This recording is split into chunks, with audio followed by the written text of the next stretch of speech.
세상에 떠도는 기묘한 이야기들. 첫 번째 이야기, 숙박비가 저렴한 소름 끼치는 온천.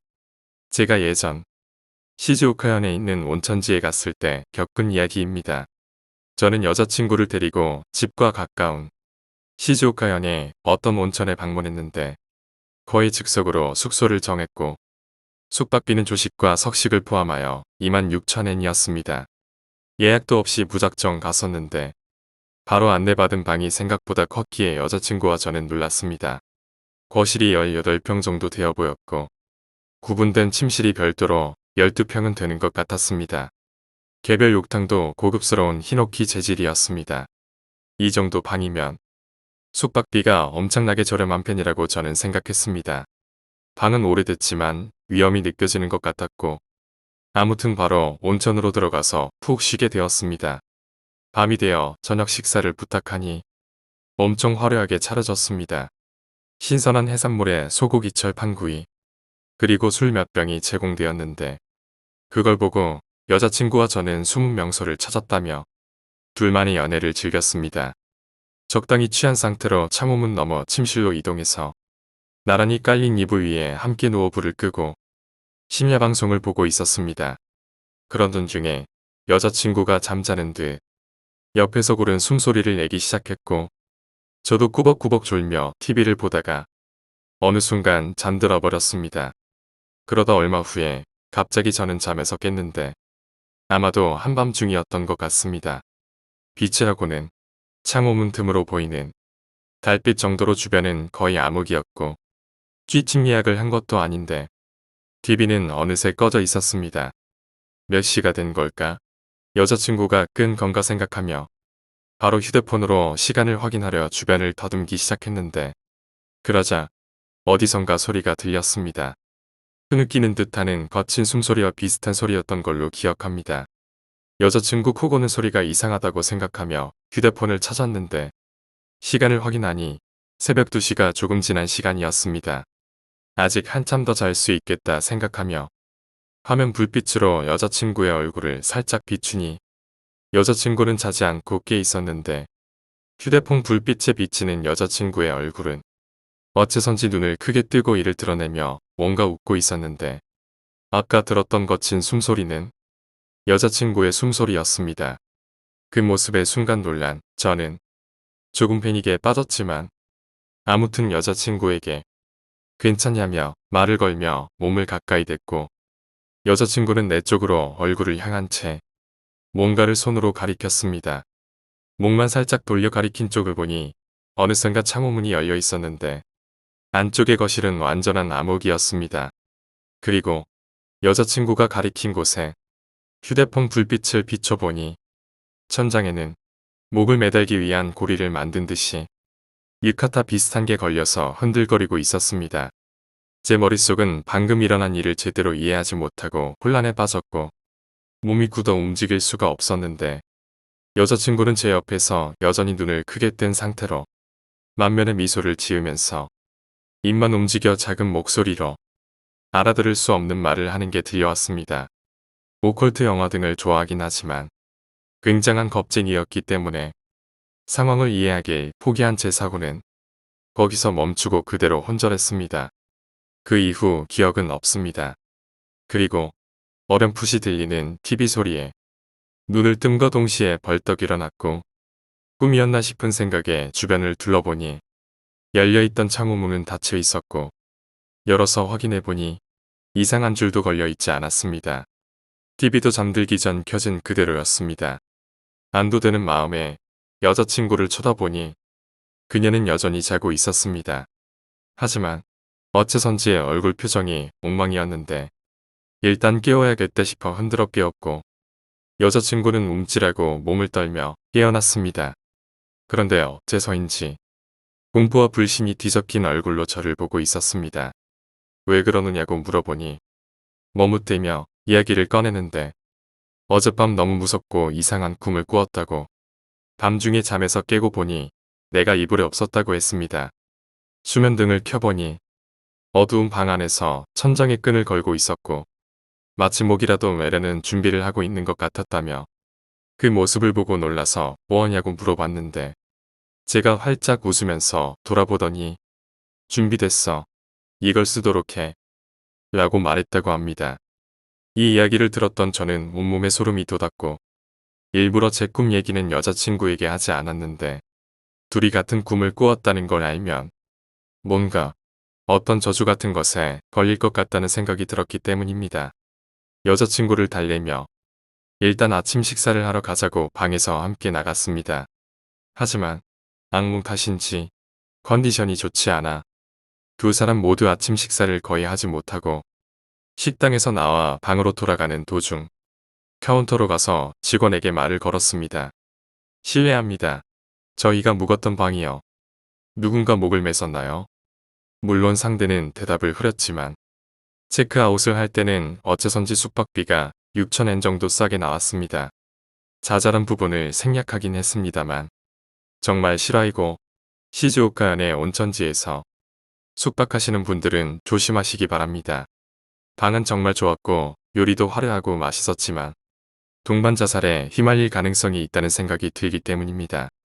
두 번째 이야기, 호텔의 수상한 방. 과거 호텔에서 근무하던 시절 101호실에서 뭔가 나온다는 이야기를 선배에게 들었다. 당시에는 구경으로 운영되고 있었기에 딱히 영업에 큰 신경을 쓰지 않던 터였다. 그랬기에 그 방은 평소 야근 담당자를 위한 수면실로 사용되고 있었다. 그래도 성수기가 오면 1년에 몇 번쯤은 손님이 묵게 된다. 하지만 언제나 한밤이 되기 전에 방을 바꿔달라고 요청하거나 다른 방이 없으면 아예 퇴실해버리곤 했다. 그 방에 묵는 손님들은 방에서 뭔가 나왔다는 이야기를 하거나 겁에 질려 도망치기도 했다. 그런 사이 수면실을 이용하던 직원들의 건강이 나빠지는 일이 일어나기 시작했다.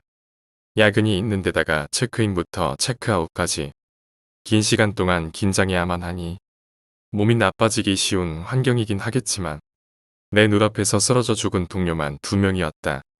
사인은 각각 뇌경색과 심근경색이었다.